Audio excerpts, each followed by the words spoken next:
नमस्कार, तुमच्या सर्वांचे खूप खूप खूप स्वागत आहे अन्नपूर्णा होम कुकिंगला।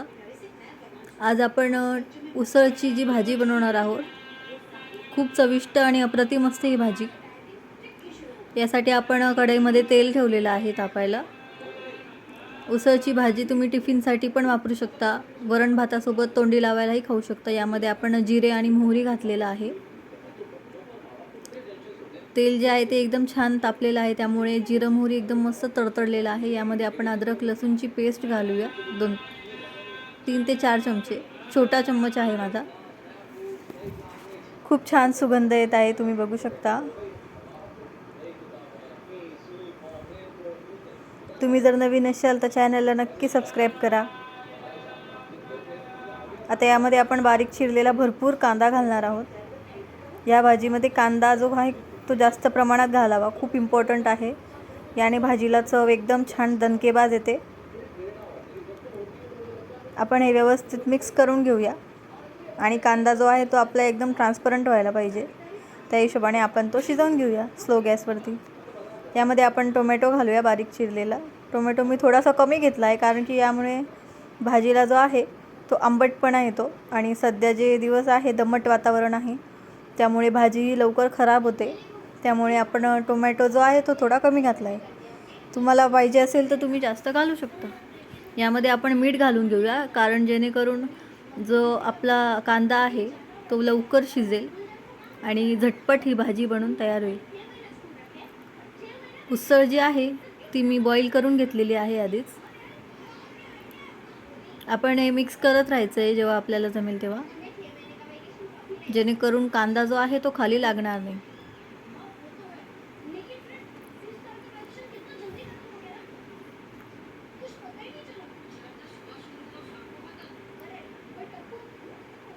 आता आपण यामध्ये हळद घातलेली आहे। यानंतर आपण यामध्ये लाल मिर्च पावडर घालूया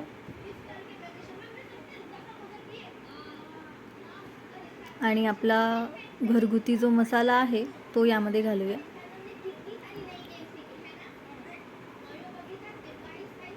ही भाजी एकदम सोपी आहे, खूप चविष्ट आहे, खूप सुंदर लागते। तुम्ही एकदा करून बघा नक्की उसळची भाजी।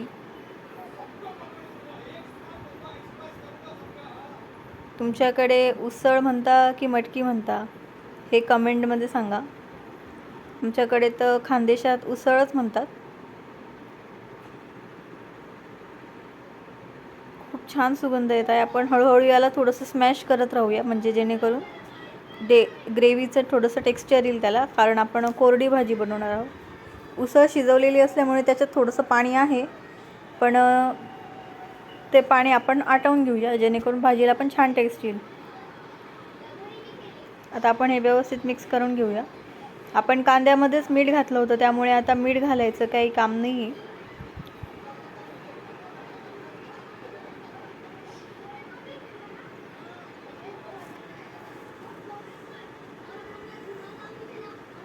यामध्ये आपण कोथिंबीर घालूया, बारीक चिरलेली।